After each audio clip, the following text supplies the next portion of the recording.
जब मनुष्य अपने पापों, दुखों और पिछले जन्मों के कर्मों को जानता है तो उसका हृदय व्याकुल हो उठता है, परंतु उसी क्षण जब उसे भगवान की महिमा का ज्ञान होता है वही हृदय शांति और आनंद से भर जाता है।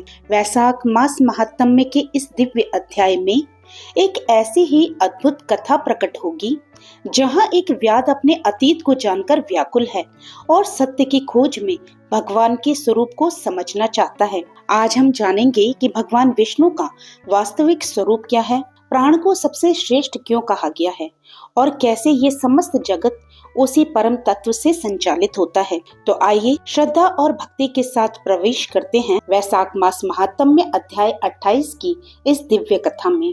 अध्याय 27 में हम शंख मुनि और व्याध का संवाद सुन रहे थे, जिसमें शंख मुनि व्याध को उसके पिछले जन्म का वृतांत बताते हैं और उससे पूछते हैं कि तुम और भी कुछ पूछना चाहते हो तो पूछ लो। मुनि की बात सुनकर व्याध ने पूछा, हे ब्राह्मण, अपने पिछले जन्म का वृतांत सुनकर मैं अत्यंत दुखी हो रहा हूँ, पर साथ ही वैशाख महात्म्य सुनकर मुझे सुख भी मिल रहा है। हे ब्राह्मण देव, आपने समस्त शुभ फल के दाता वैशाख युक्त धर्म भगवान विष्णु के निमित्त बताए। मैं तो भगवान विष्णु को नहीं जानता, सो हे प्रभु कृपया बताएं कि वो भगवान विष्णु कैसे हैं, उनके लक्षण परिणाम क्या हैं, कैसे लोग अपने सद्भावों से उन्हें जान सकते हैं और वैशाख धर्म क्या है जिनसे भगवान विष्णु प्रसन्न होते हैं, ये सब मुझे बताइए। व्याध के इस प्रकार पूछने पर शंख मुनि ने रोग शोक से रहित संपूर्ण जगत के स्वामी भगवान नारायण को प्रणाम करके कहा, हे व्याध सुन, मैं भगवान विष्णु के कल्मश रहित रूप का वर्णन करता हूँ। ये रूप ब्रह्मा आदि से लेकर किसी मुनि के ध्यान से नहीं जाता। विष्णु भगवान पूर्ण शक्ति युक्त निर्गुण अनंत सच्चिदानंद स्वरूप हैं। संपूर्ण चराचर जगत इन्हीं के आश्रम में स्थित है और इन्हीं के वश में है। अब मैं तुम्हें उसी परमात्मा साक्षात ब्रह्म के लक्षण बताता हूँ जिनसे सृष्टि की उत्पत्ति, स्थिति, संहार, आवृत्ति, नियम, प्रकाश, बंधन, मोक्ष और समस्त वृत्तियां संचालित होती हैं। इन परमात्मा का स्वरूप केवल शास्त्रों के माध्यम से ही जाना जा सकता है। वेद, स्मृति, पुराण, इतिहास, पंचरात्र और महाभारत ये सभी भगवान विष्णु के स्वरूप को प्रकट करते हैं। इन्हीं के द्वारा भगवान विष्णु को जाना जाता है, अन्य किसी प्रकार से नहीं। उनके जन्म, कर्म और गुणों का यथार्थ ज्ञान प्राप्त करके प्राणी मोक्ष को प्राप्त होता है। उनके दिव्य कर्मों से ही भगवान विष्णु का महान महत्व और अतिशय प्रकट होता है। भगवान विष्णु की महिमा और स्वरूप बताकर शंख मुनि कुछ रुके, फिर पुनः बोले, ये संपूर्ण जगत प्राण से उत्पन्न हुआ है, प्राण रूपी सूत्र में पिरोया हुआ है तथा प्राण ही जीवन आधार है। सबका आधारभूत ये सूतात्मा प्राण ही विष्णु है, ऐसा विद्वान पुरुष कहते हैं। व्याध ने पूछा, हे ब्राह्मण, जीवों में ये सूतात्मा प्राण सबसे श्रेष्ठ किस प्रकार है? शंख ऋषि ने कहा, हे व्याध सुनो, पूर्व काल में सनातन देव भगवान नारायण ने ब्रह्मा आदि देवताओं की सृष्टि करके कहा, हे देवताओं, मैं तुम्हारे सम्राट के पद पर ब्रह्मा जी की स्थापना करता हूँ, ये ही तुम सबके स्वामी हैं। अब तुम लोगों में जो सबसे अधिक शक्तिशाली हो उसे तुम स्वयं ही युवराज के पद पर प्रतिष्ठित कर लो। भगवान के ऐसा कहने पर इंद्र आदि सभी देवता आपस में विवाद करने लगे, मैं युवराज बनूंगा, मैं युवराज बनूंगा। किसी ने सूर्य को श्रेष्ठ बताया तो किसी ने इंद्र को। कुछ की दृष्टि में कामदेव ही सर्वोत्तम थे।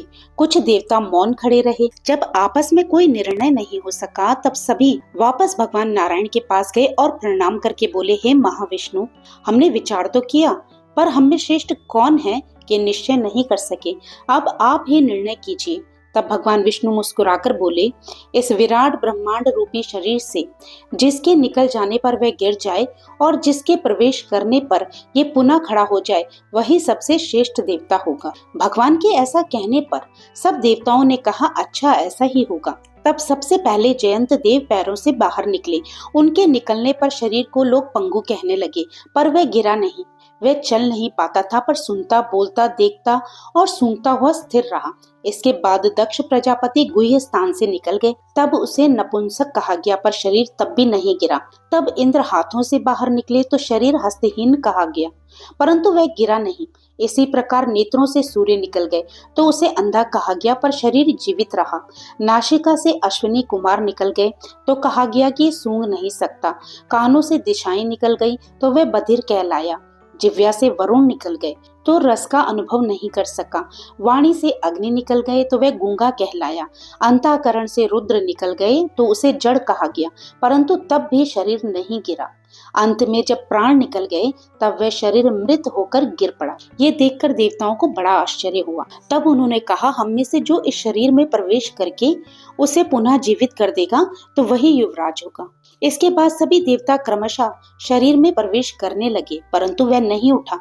अंत में जब प्राण ने प्रवेश किया तब वह शरीर तुरंत उठकर खड़ा हो गया। तब सभी देवताओं ने निश्चय किया कि प्राण ही सबसे श्रेष्ठ है। बल, ज्ञान, धैर्य, वैराग्य और जीवन शक्ति, इन सभी में प्राण ही सर्वोपरि है। इसलिए देवताओं ने प्राण को ही युवराज पद पर अभिषिक्त किया। इसी श्रेष्ठता के कारण प्राण को सर्वश्रेष्ठ कहा गया है। समस्त चराचर जगत प्राण में है। ये जगत प्राण से ही व्याप्त और संचालित है। प्राण के बिना जगत का अस्तित्व संभव नहीं। प्राणहीन कोई भी वस्तु वृद्धि को प्राप्त नहीं होती। इस जगत में किसी भी प्राण विहीन वस्तु की स्थिर और स्वतंत्र स्थिति नहीं है। इस कारण प्राण सभी जीवों में श्रेष्ठ, सबकी अंतरात्मा तथा सर्वाधिक बलशाली सिद्ध होता है। इसलिए प्राणोपासक प्राण को ही सर्वश्रेष्ठ मानते हैं। प्राण सर्व देवात्मक है। समस्त देवता प्राण में है। ये प्राण भगवान वासुदेव का अनुगामी है और सदा उन्हीं में स्थित रहता है। मनीषी पुरुष प्राण को महाविष्णु की शक्ति और बल का स्वरूप बताते हैं। महाविष्णु के महात्म्य और लक्षणों को इस प्रकार जानकर मनुष्य अज्ञान में लिंग देह जो उसे पूर्व बंधनों से बांधती है उसका त्याग कर देता है, जैसे सर्प अपनी पुरानी कैंचुली को छोड़ देता है।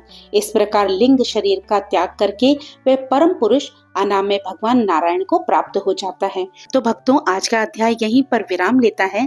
इससे आगे की कथा का श्रवण आप कल करेंगे। इस प्रकार शंख मुनि ने प्राण की महिमा और भगवान विष्णु के दिव्य स्वरूप का वर्णन किया। जो मनुष्य इस कथा को श्रद्धा और विश्वास के साथ सुनता है वह धीरे धीरे अपने अज्ञान और बंधनों से मुक्त होकर भगवान नारायण की शरण को प्राप्त करता है। अगर आपको ये कथा पसंद आई हो तो वीडियो को लाइक करें, चैनल को सब्सक्राइब करें और इस दिव्य ज्ञान को अधिक से अधिक लोगों तक पहुंचाएं। कल मिलते हैं अगले अध्याय के साथ।